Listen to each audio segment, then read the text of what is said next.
Hello everyone, my name is Nikhil and welcome to the channel. आज के video IBPS RRB के recruitment के लिए है। आरआरबी का मतलब है रीजनल रूरल बैंक।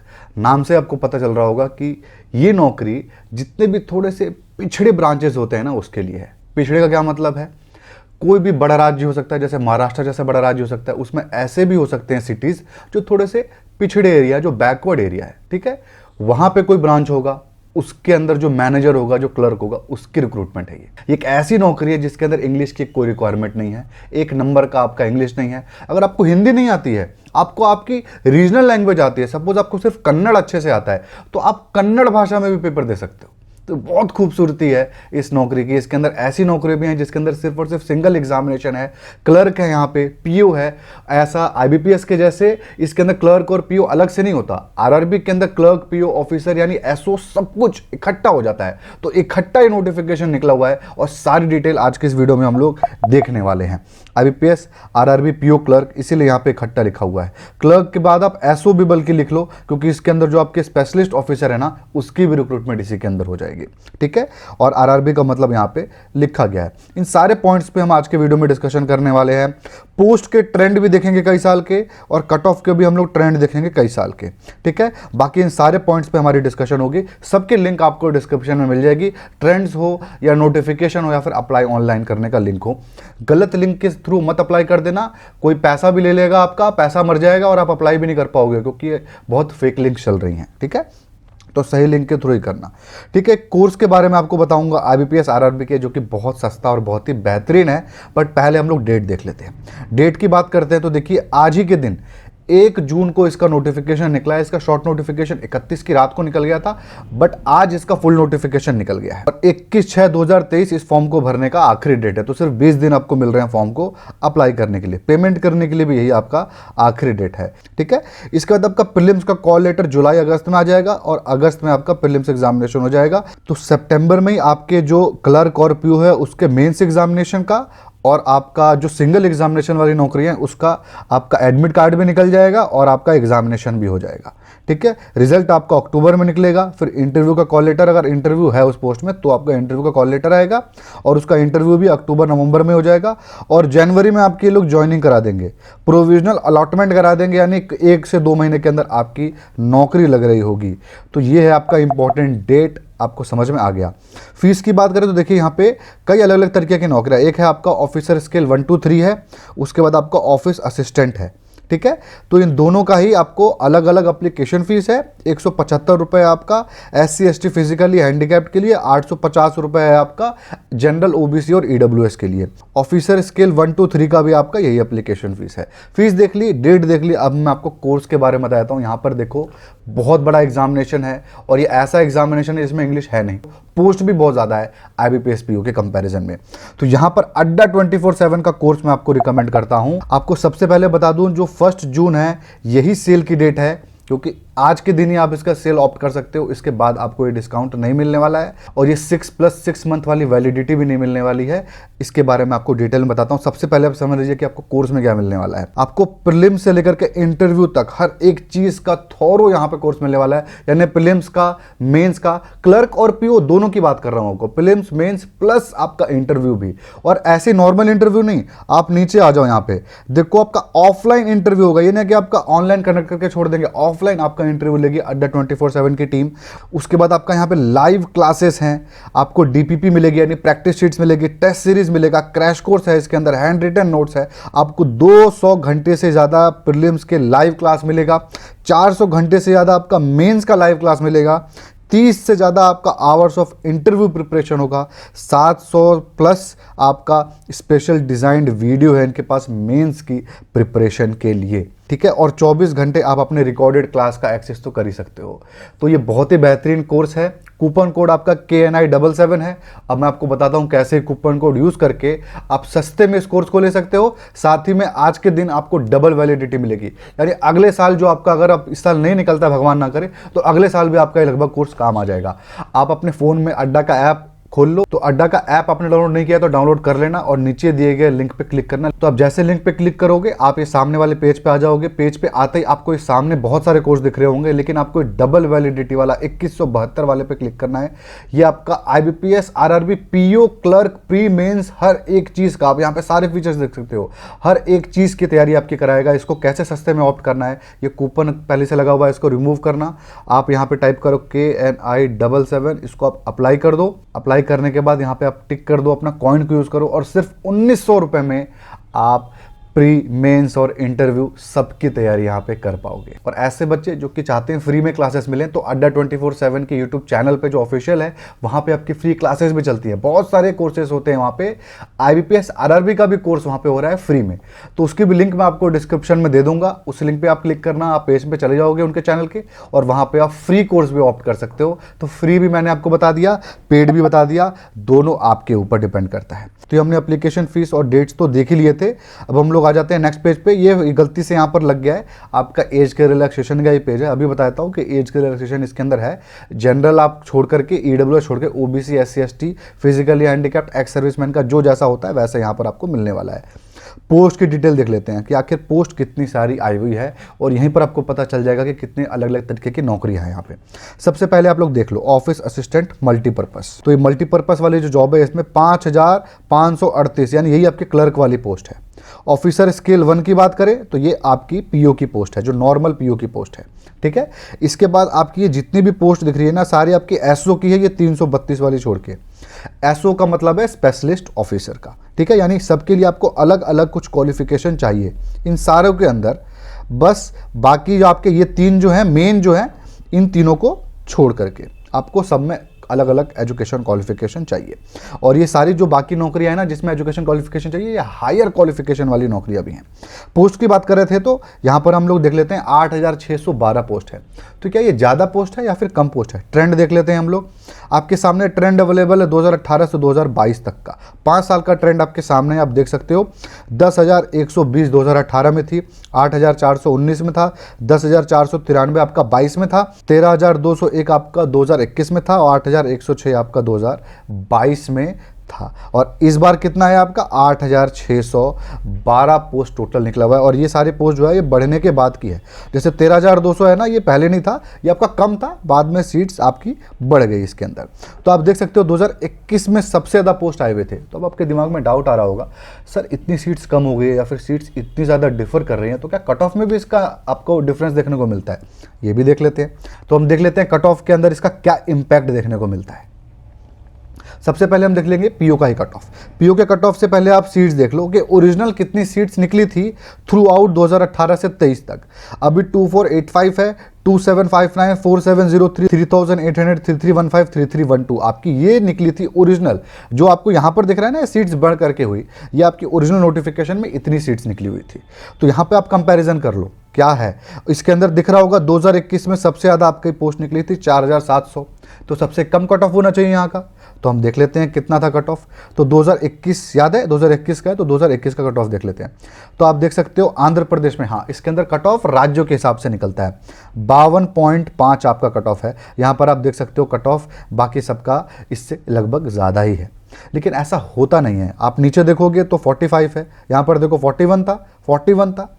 तो ऐसा क्यों है? सीट्स इतनी ज़्यादा होने के बावजूद भी कट ऑफ के अंदर क्यों नहीं इसका इम्पैक्ट आ रहा है? इसलिए नहीं हो रहा है क्योंकि यहाँ पे पोस्ट जो है आपके राज्य के हिसाब से है, राज्य के हिसाब से सीट्स है।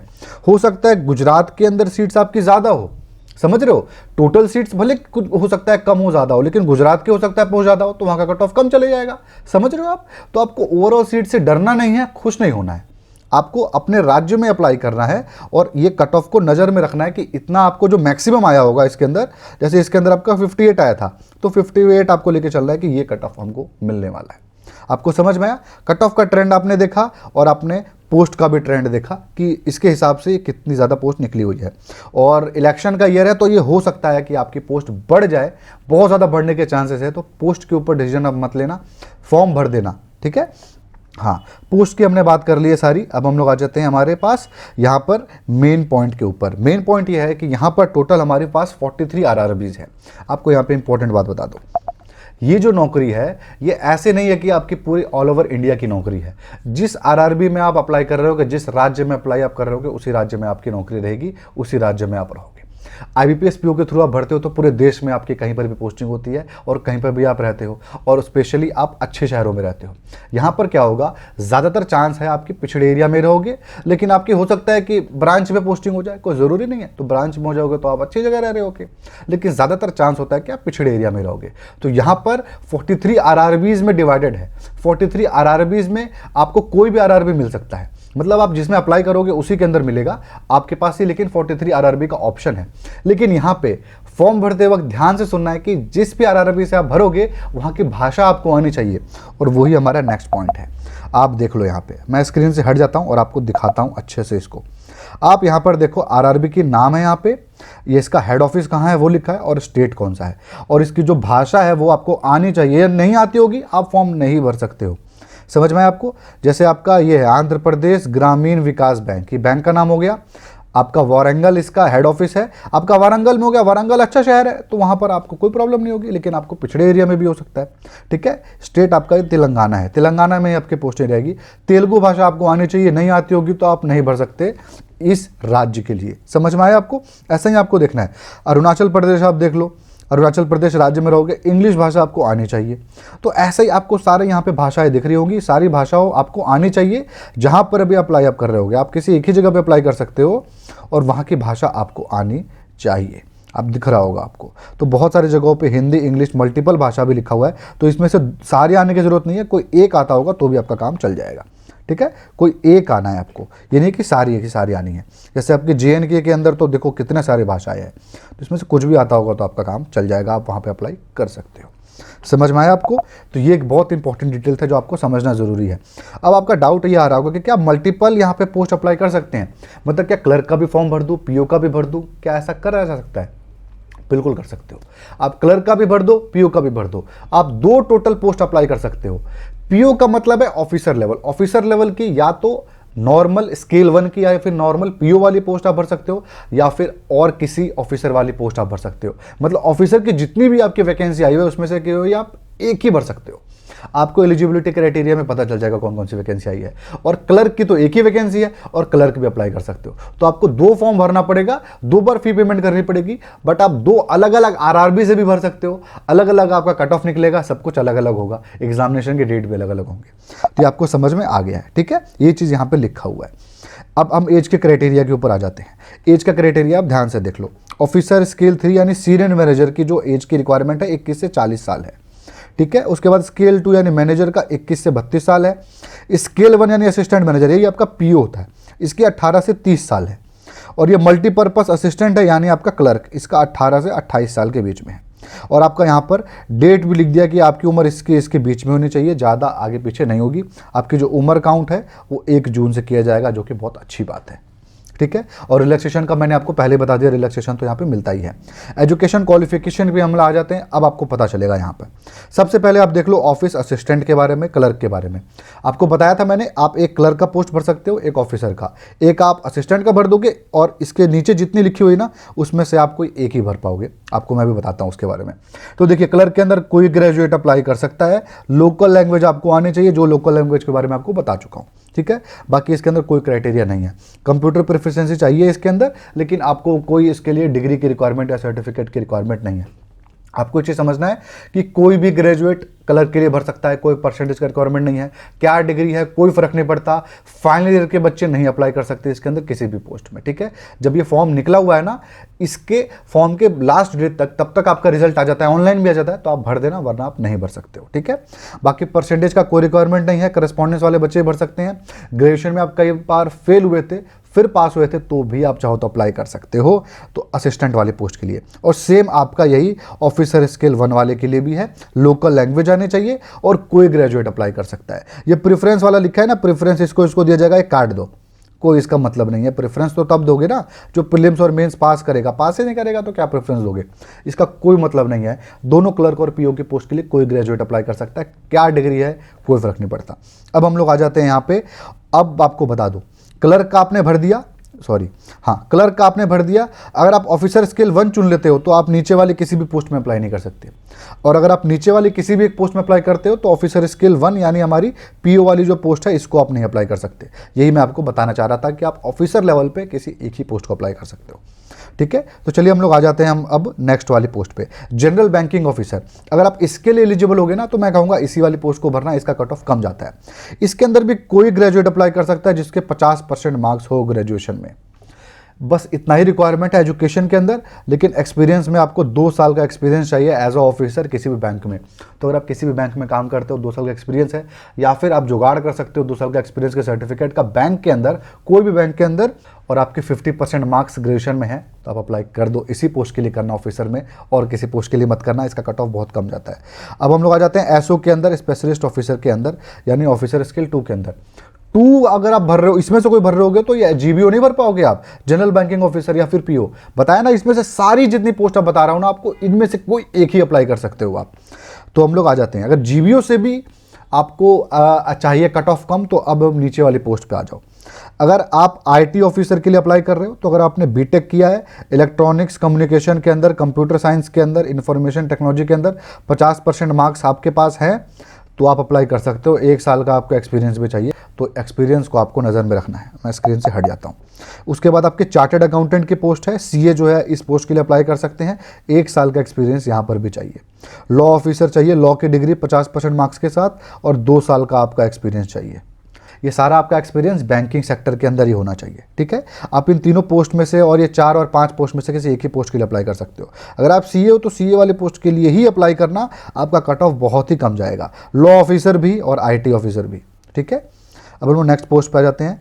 नेक्स्ट पोस्ट आपका है ट्रेजर मैनेजर का। ट्रेजर मैनेजर में कोई भी एमबीए फाइनेंस भर सकता है, सीए भर सकता है, 1 साल का एक्सपीरियंस चाहिए। एमबीए फाइनेंस इस पोस्ट को चुने। ठीक है, सीए उस पोस्ट को ही चुने, ट्रेजर मैनेजर को ना चुने।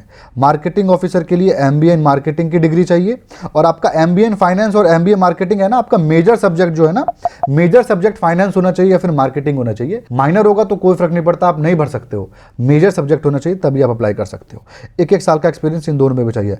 एग्रीकल्चर ऑफिसर के लिए भी आपको एग्रीकल्चर की ग्रेजुएशन की डिग्री चाहिए, साथ में 50% मार्क्स और 2 साल का एक्सपीरियंस। आपका कोई भी बैचलर डिग्री हो, 3 साल 4 साल आपका काम चल जाएगा।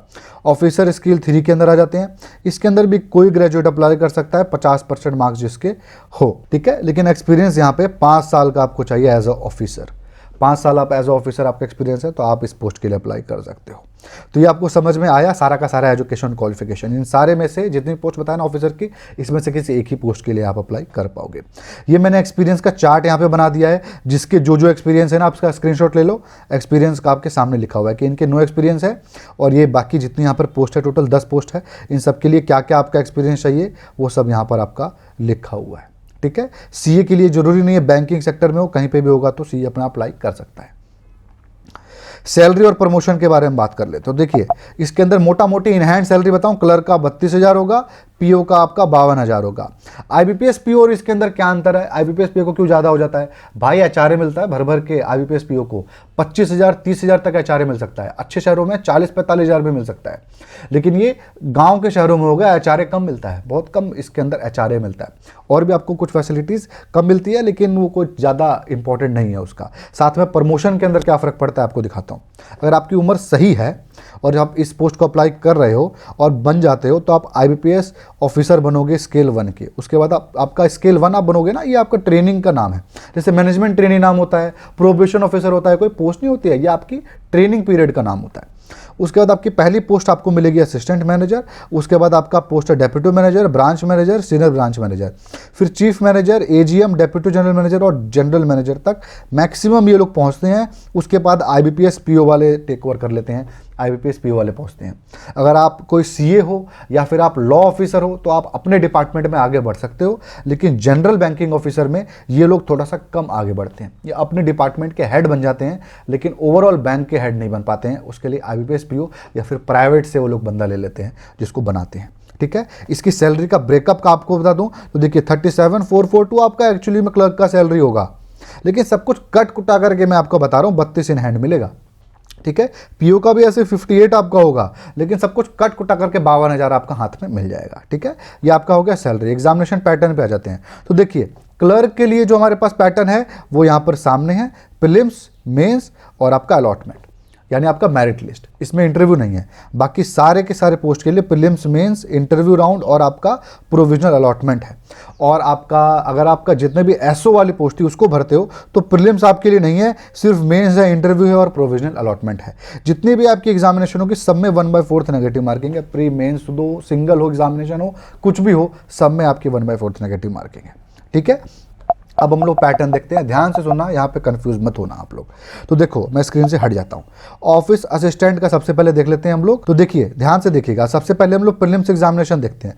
प्रीलिम्स एग्जामिनेशन सिर्फ और सिर्फ क्लर्क और पीओ का ही है, तो दोनों का आपके सामने है। और सबसे खूबसूरत बात देखो, ऑफिस असिस्टेंट हो चाहे ऑफिसर स्किल 1 हो या फिर पीओ हो, दोनों में बस रीजनिंग और क्वांट का ही पेपर है, देख रहे हो आप।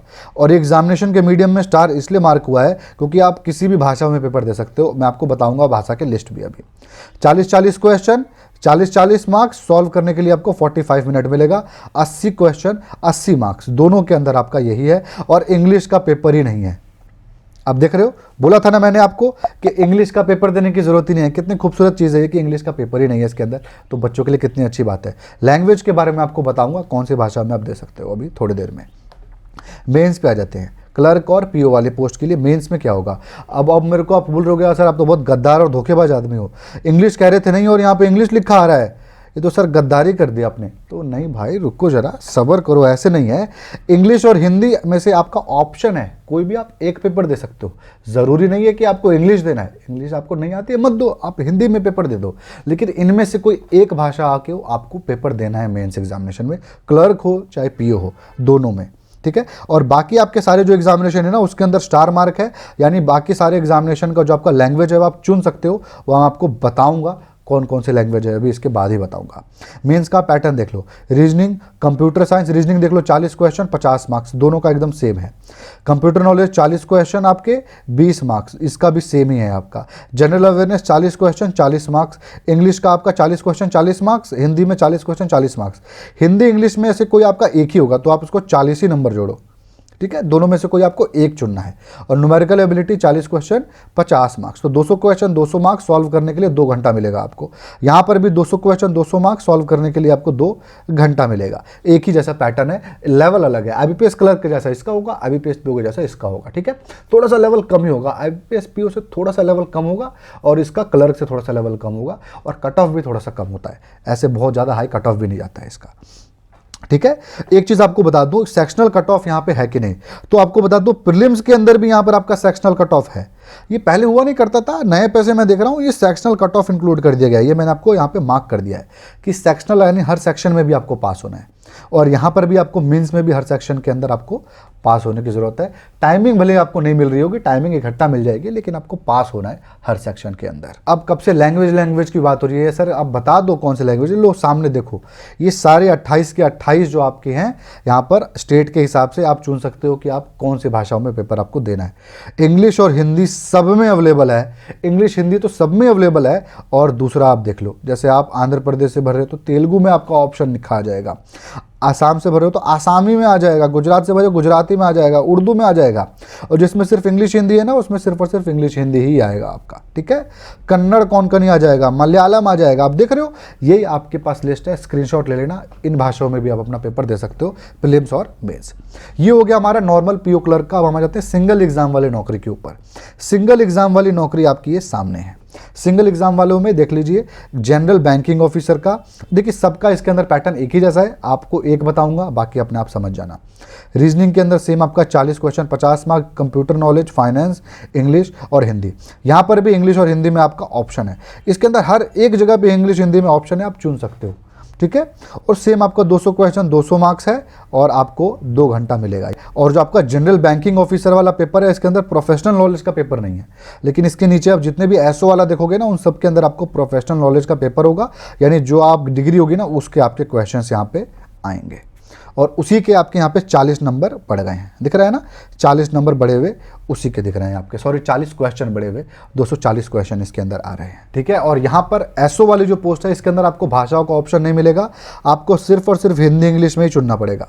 ठीक है। तो भाषा वाला ऑप्शन सिर्फ क्लर्क और पीओ के लिए है। बाकी जो हमारी एग्जामिनेशन पैटर्न है स्किल 3 का, उसका भी सेम है। लैंग्वेज आपको वही मिलेगा, 200 क्वेश्चन 200 मार्क्स आपका यहाँ पर भी है, ठीक है। तो जीबीओ की तरह यहाँ पर भी 200 क्वेश्चन 200 मार्क्स है, और आपका ए और बी में से ऑप्शन है, इंग्लिश और हिंदी में से, ठीक है।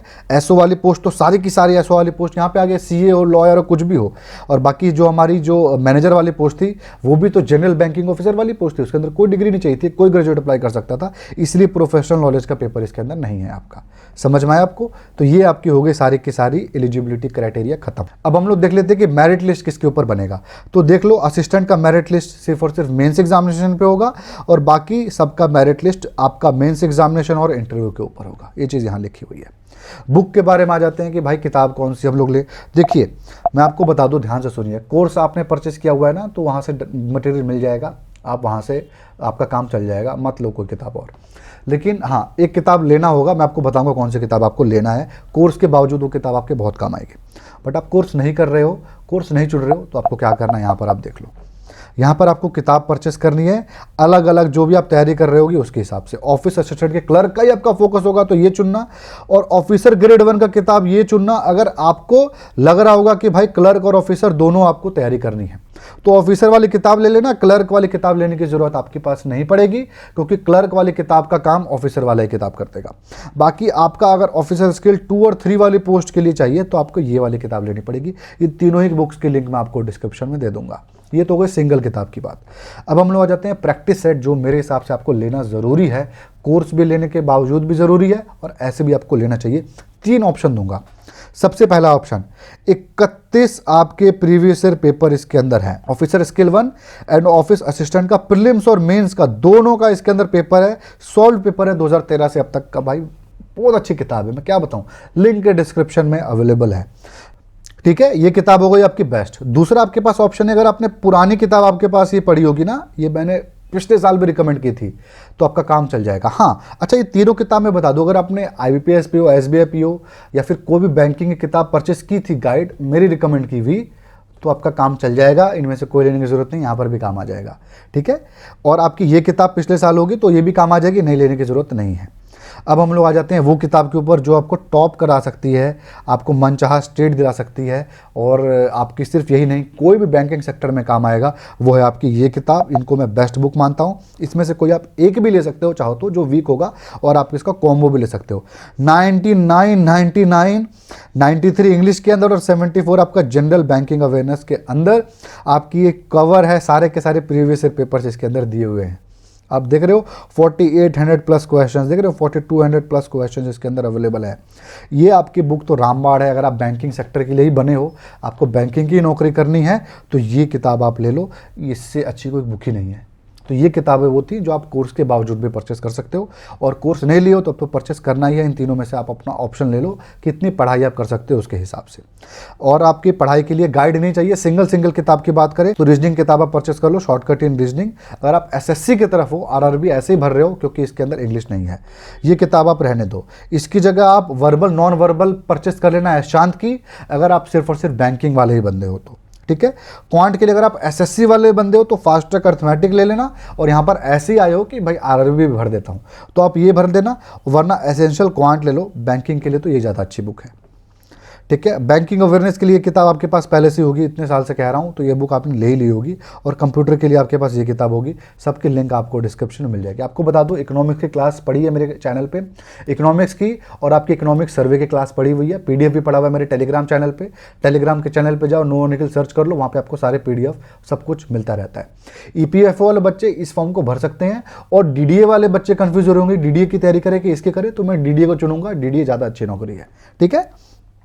अब हम लोग आ जाते हैं, किताब की बात हो गई, सिलेबस के ऊपर। सिलेबस आपके सामने है, क्वांट का सिलेबस ये रहा, और रीजनिंग का सिलेबस आपका ये रहा।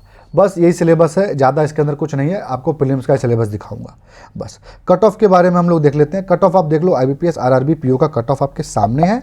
आप देख लो कट ऑफ क्या क्या रहता है। स्टेट वाइज कट ऑफ निकलता है, और कैटेगरी वाइज भी कट ऑफ निकलता है।